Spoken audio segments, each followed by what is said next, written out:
ఇదిగో మిమ్మల్ని పరిశుద్ధతలోనికి, సంపూర్ణతలోనికి తీసుకురావటానికి వివాహము. Marriage is for the sanctification. మూడవదిగా మనం చూసుకున్నట్లయితే goal of marriage is for glorification. దేనికంటే అండి, అంతిమ గురి ఏమిటి అంటే, నీ అంతిమ గురి నువ్వు వివాహం చేసుకొని ఎందుకు నీ భార్యతోనే, ఈమెకే భార్యమై ఉందో, ఈమెకే భర్తమై ఉందవా, ఎందుకు ఈమెకే అని అంటున్నాడంటే, దేవునికే మహిమ కలగటానికి. దేవుడే నీకు ఇచ్చాడు ఆ భర్తని, దేవుడే ఇచ్చాడు నీకు ఆ భార్యని. సో ఈమెతోనే అని అంటారు. ఎందుకు అంటారంటే, దేవునికి మాత్రమే మహిమ చల్లటానికి. నాకు ఓల్డ్ కపుల్స్ని చూస్తే చాలా సంతోషం వస్తుంది. మాకు విజయవాడలో 84 ఇయర్స్ కపుల్ ఉన్నారు. 84 ఇయర్స్ కపుల్. వాళ్ళు చూసినప్పుడు నిజంగా వాళ్ళ దగ్గర కూర్చొని అలా కాసేపు కూర్చుంటే చాలా అనిపిస్తూ ఉంటుంది. ఎలాగ వాళ్ళ వైవాహిక జీవితం, వాళ్ళు కలిసి ఉన్నారు, హ్యాపీగా ఉన్నారు. ఆ ఆంటీ గారికి 80 ఇయర్స్, అంకుల్కి 84. ఆంటీకి షుగర్ డౌన్ అయ్యి కొంచెం వంటలు పడతా ఉంటే మేము ఎవరు గమనించుకోలే. వాళ్ళు నడవలేరు, స్టిక్ పట్టుకొని స్లోగా నడుస్తారు, వాళ్ళ పనులు వాళ్ళు చేసుకుంటారు. అయితే మేము మాటల్లో ఉండిపోయాము. ముద్దైపోయాం. సడన్గా అంకుల్ లేచిపోయారు, 84 ఇయర్స్ ఓల్డ్. ఆయన లేచిపోయి నడుచుకుంటూ వెళ్ళి డైనింగ్ టేబుల్ దగ్గరికి వెళ్ళి ఒక బిస్కెట్ తీసుకొచ్చి ఆమెకి ఇస్తున్నాడు. ఏంటి ఇప్పుడు భోజనం చేసే టైంలో ఎందుకు అంకుల్ బిస్కెట్ ఇస్తున్నారు, ఎందుకు డాడీ అని అంటే, అమ్మకి చెమటలు పడుతున్నాయి, మీరు గమనించలేదు, షుగర్ డౌన్ అవుతుంది అమ్మకి. వావ్, నాకు ఎంత సంతోషం వేసిందంటే, రియల్లీ వాళ్ళ దగ్గర కూర్చుంటేనే బ్లెస్సింగ్ అన్నట్టు అనిపించింది. ఇంతగా ఉదయం పెళ్ళి సాయంత్రం విడిపోయే పరిస్థితులు, ఒక నెలలోనే ఎంతో మార్పులు వచ్చే పరిస్థితులు మనం ఈ దినాల్లో చూస్తూ ఉంటే, ఏ దినాల్లో అయినా సరే వివాహంలో ఇంతగా వీళ్ళు ఇంత అన్యోన్యంగా ఎలా ఉండగలిగినారు అంటే, వాళ్ళు ఏం చేశారో తెలుసా? ఫస్ట్ వాళ్ళిద్దరు టీచర్స్, వాళ్ళు ఫస్ట్ కట్టింది గుడి, ఇల్లు కాదు. టీచర్స్ అయ్యండి ఒక చర్చ్ని కట్టి, వాళ్ళ ఇల్లు చిన్న పూరి గుడిసె. ఆడపిల్లలు ఇద్దరు వాళ్ళు బట్టలు పెట్టుకోవడం ఎలా పెట్టుకుంటారో తెలుసా? ఒక తీగ కట్టి, ఇడిచిన బట్టలు ఇక్కడ, మురికి బట్టలు, మంచి బట్టలు ఇంకో తీగ మీద, అంతే వాళ్ళకున్న వార్డ్రోబ్. నేను ప్రతి నెల వాళ్ళ ఊరు వెళ్తాను, వాక్యోపదేశం చేసే స్త్రీల మధ్యన. ముందు ఇల్లు గుడి కట్టుకున్నారు భార్యాభర్తలు కలిసి, తర్వాత ఇల్లు కట్టుకున్నారు. Marriage is for the glorification. Hallelujah. దేవుణ్ణి మహిమపరచటానికి నీ వివాహము. అంతేగా నేను ఎందుకు నీ మాట వినాలి, నువ్వెందుకు నా మాట వినవు, నేనెందుకు ఇది చేయాలి, ఇది కాదు.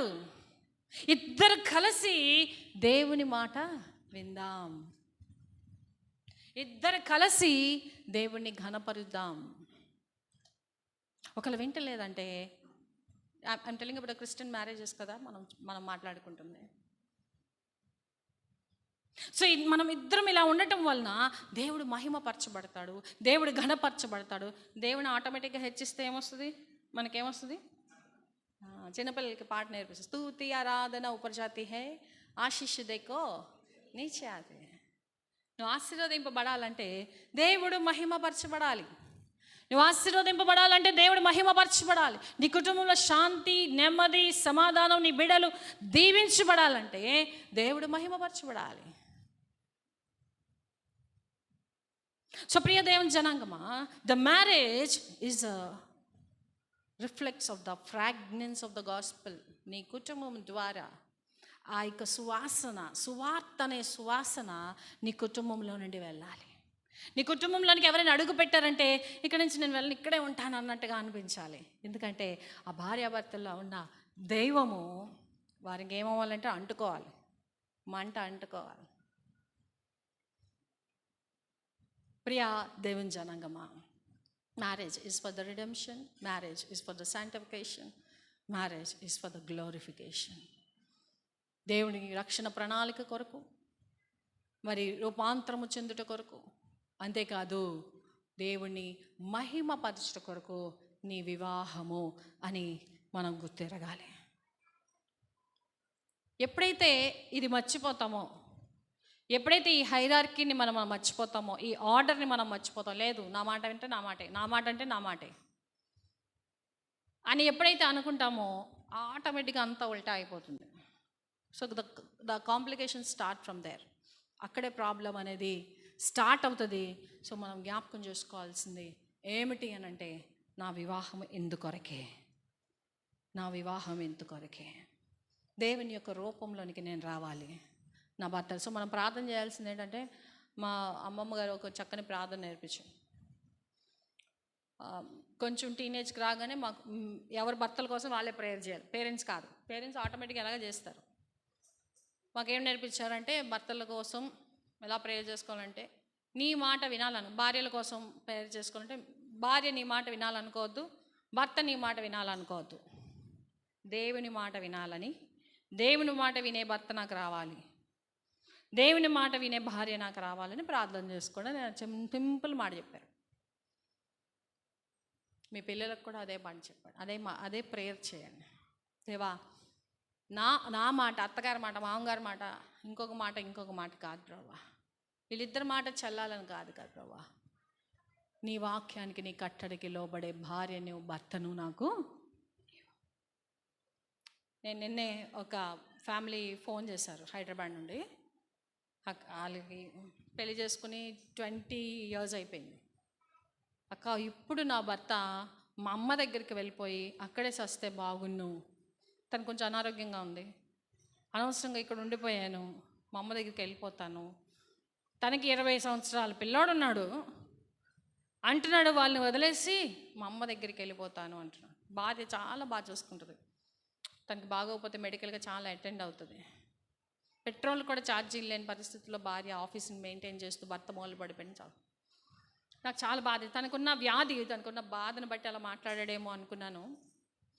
ఆ రోజు ప్రార్థన చేస్తాను, ప్రభా, వ్యాధి స్వస్థత తర్వాత దేవుడు కుటుంబాన్ని, భార్య బిడ్డల్ని ఇస్తే వదిలి వెళ్ళిపోతాను అంటున్నాడు, నువ్వెంత బాధపడతావు, తనకు అది గ్రహించుకునేలా చేయి ప్రభా, ప్లీజ్ ప్రభా.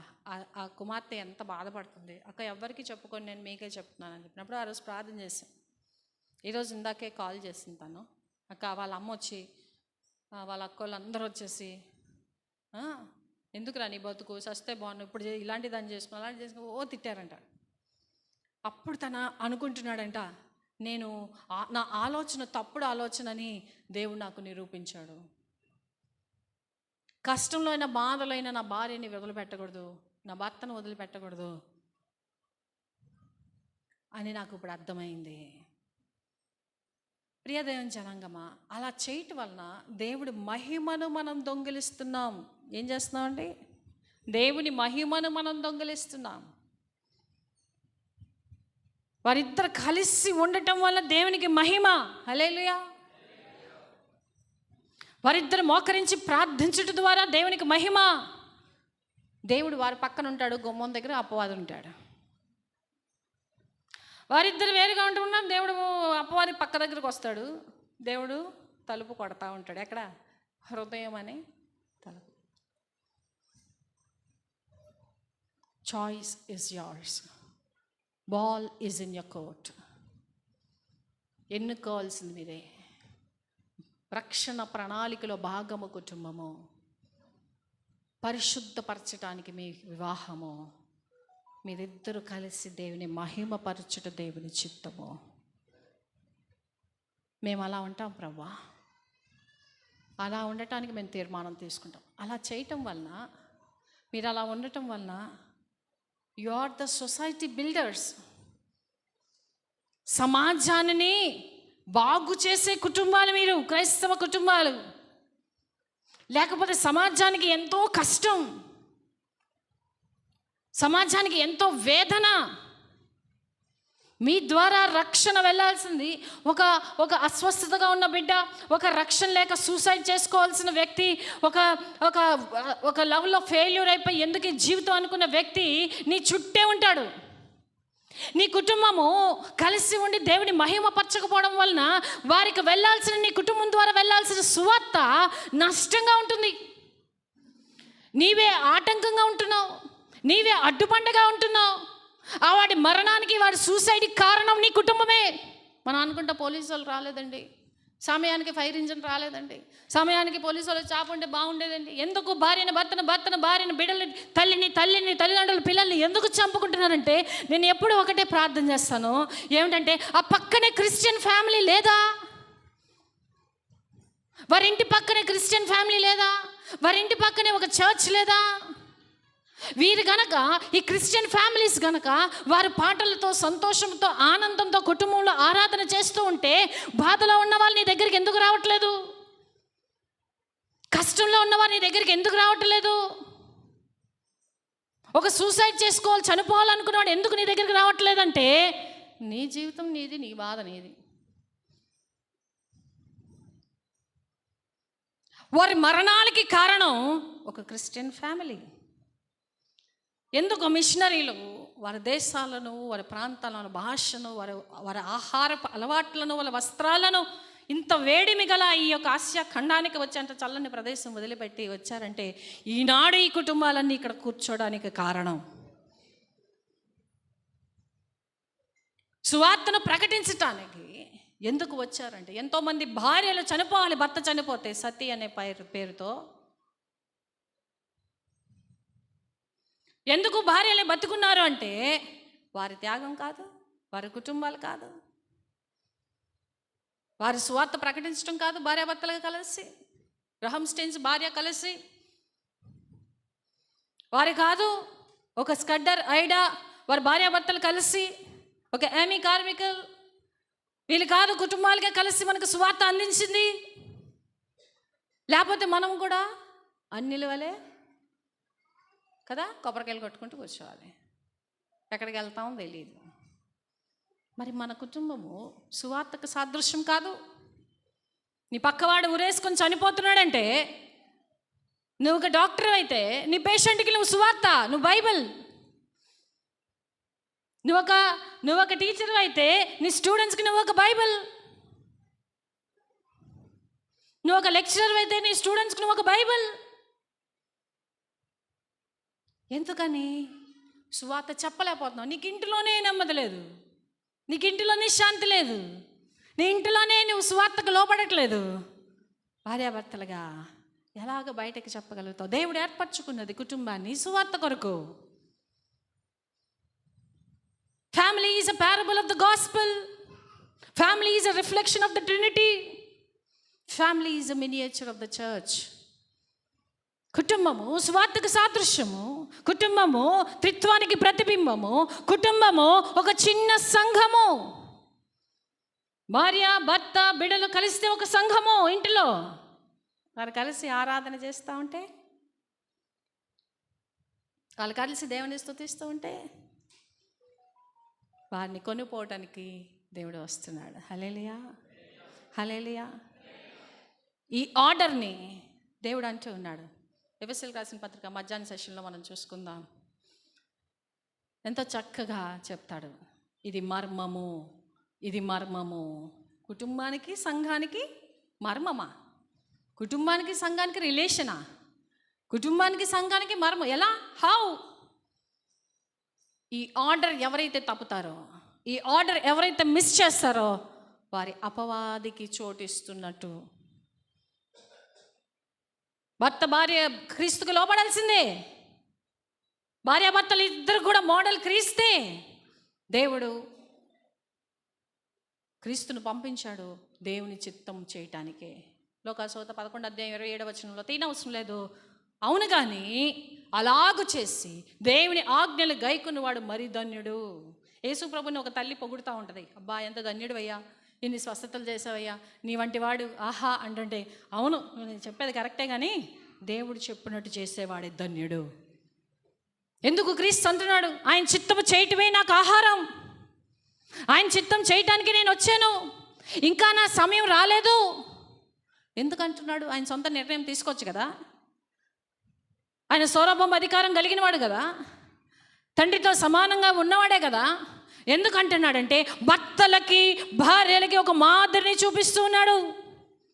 నీ సొంత నిర్ణయం కాదు, నీ సొంత మాటలు కాదు, నీ సొంత సమయంలో నువ్వు చేయటం కాదు. ఇదిగో నేను ఎలాగ తండ్రికి లోబడినానో, భర్తలారా భార్యలారా లోబడండి. వినండి. సంఘానికి శిరస్సు క్రీస్తు, భార్యకి శిరస్సు భర్త, భర్తకి శిరస్సు భార్య. నా మాటే నువ్వు వినాలి అంటున్నాడంటే, నేనే బాస్ని అంటున్నాను. మరి నీకు బాస్ ఎవరు? నీకు ఉండాలి కదా ఓ బాసు. నువ్వు బాసుని పెట్టుకోకుండా నువ్వు నాకు బాస్ ఉంటానంటట కదా. భార్య కూడా సేమ్ థింగ్, వైస్ వర్సా. నువ్వు నా మాట వినాలి, మీ అమ్మ మాట వింటాక వీలేదు, మీ అక్కల మాట వింటాక నా మాట వినాలి. అవునా? ఇక్కడ శత్రువు ఎవరంటే నేను, అపవాది.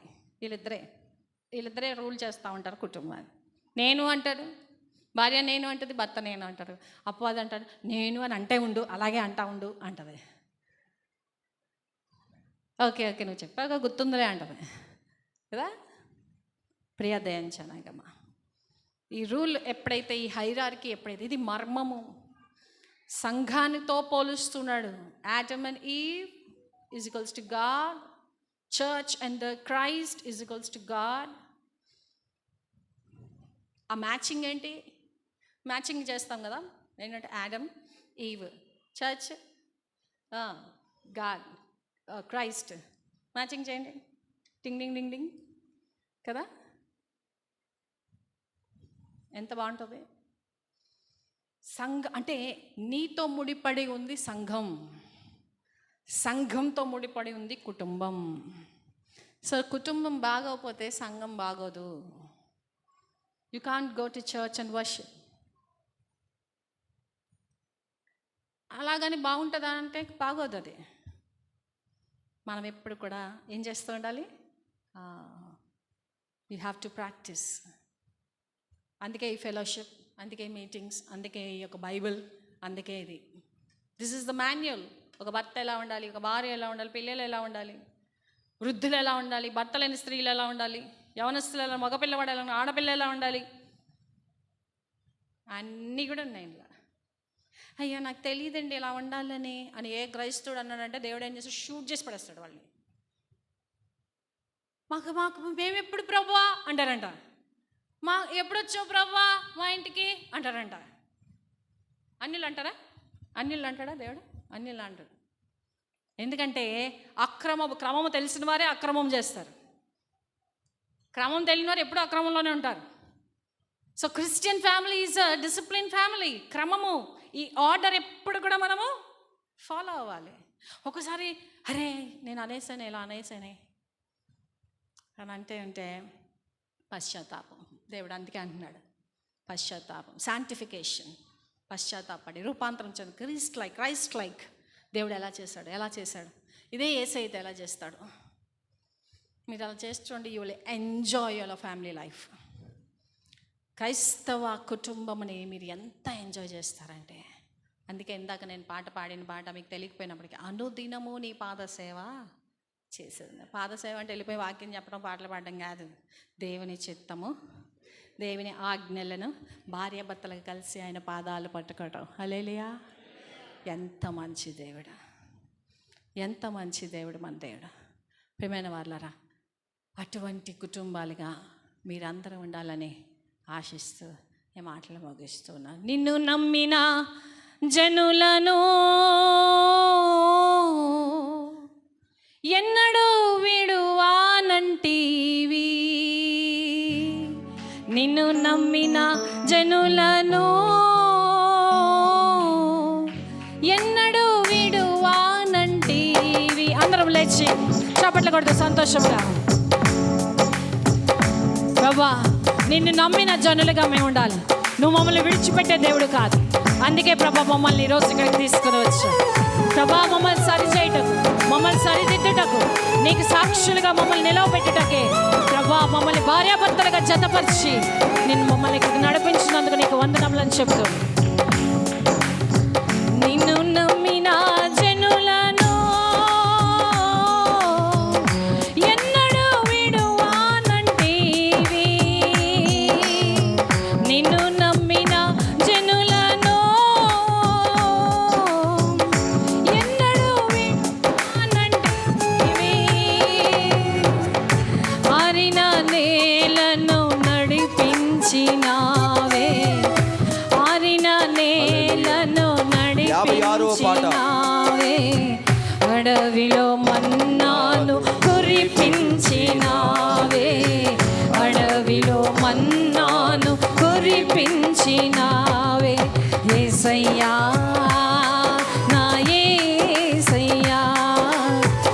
యేసయ్యా నా యేసయ్యా. షాలోము రాజా,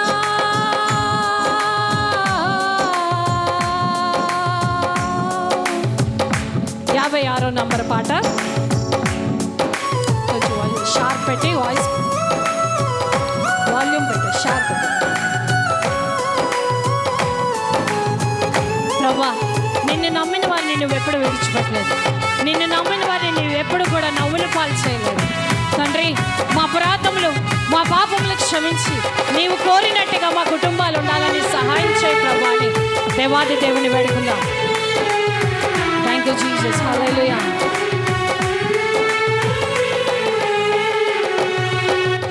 అబ్రహాము నిన్ను నమ్మగా నీ జనముగా చేసినావే. అబ్రహాము నిన్ను నమ్మగా నీ జనముగా చేసినావే. హాగరు ఆశలు అరికట్టినావే. హాగరు ఆశను అరికట్టినావే. శారా కన్నులు తెరిపించినావే. శారా కన్నులు తెరిపించినావే. యేసయ్యా నా యేసయ్యా, యేసయ్యా నా యేసయ్యా. షాలోము రాజా,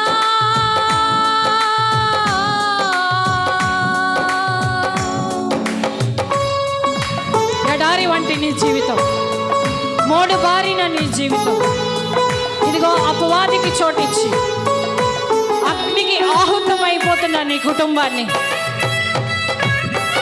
నశించిపోతున్న నీ కుటుంబాన్ని, ఇదిగో సువార్త ప్రకటించని కుటుంబంగా, రక్షణను అందించని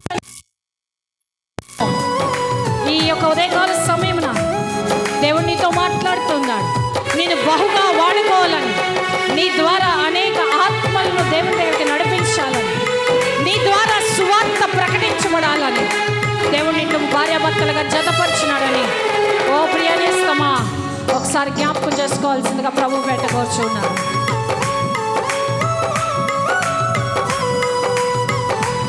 శ్రమలకు, బాధలకు, కష్టాలకు నువ్వెక్కడ కూడా లొంగిపోకుండా దేవుడు నిన్ను హాయిగా చక్కగా నడిపించడానికి ఆయన ఇష్టపడుతున్నాడు. నీవు ఆయనకి అప్పగించుకోవడానికి నీ జీవితం, భార్యాభర్తలుగా మేము కలిసి సువార్తను ప్రకటిస్తాం. ఒకరికొకరు దేవుని కొరకు మేము జీవిస్తాం, ఒకరికొకరు లోబడతాం, దేవుని యొక్క పోలిక చొప్పున మేము నడుచుకుంటామని ఈ ఉదయకాల సమయాన్ని తీర్మానం తీసుకోవాలని ప్రభు పేట మిమ్మల్ని ప్రార్థిస్తూ ఉన్నాం. Thank you Jesus. హల్లెలూయా. నిన్ను నమ్మిన నరులను ఎన్నడూ మరువానంటివి. నిన్ను నమ్మిన నరులను ఎన్నడూ మరువానంటివి. అగ్నిలో హాయిగా నడిపించినావే. అగ్నిలో హాయిగా నడిపించినావే. సింహాల నోళ్లను మోయించినావే. సింహాల నోళ్లను మోయించినావే. యేసయ్యా నా యేసయ్యా, యేసయ్యా నా యేసయ్యా. షాలోము రాజా,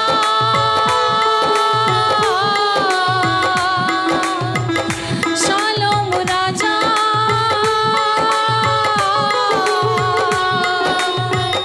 షాలోము రాజా,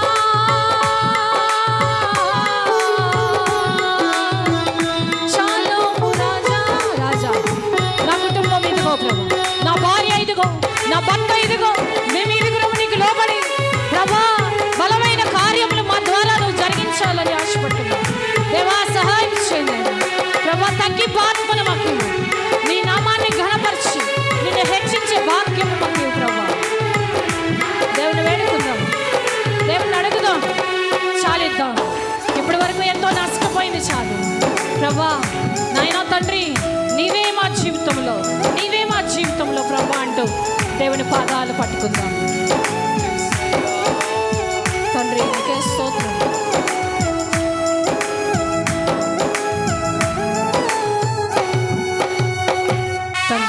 తండ్రి నీకే స్తోత్రం నాయన.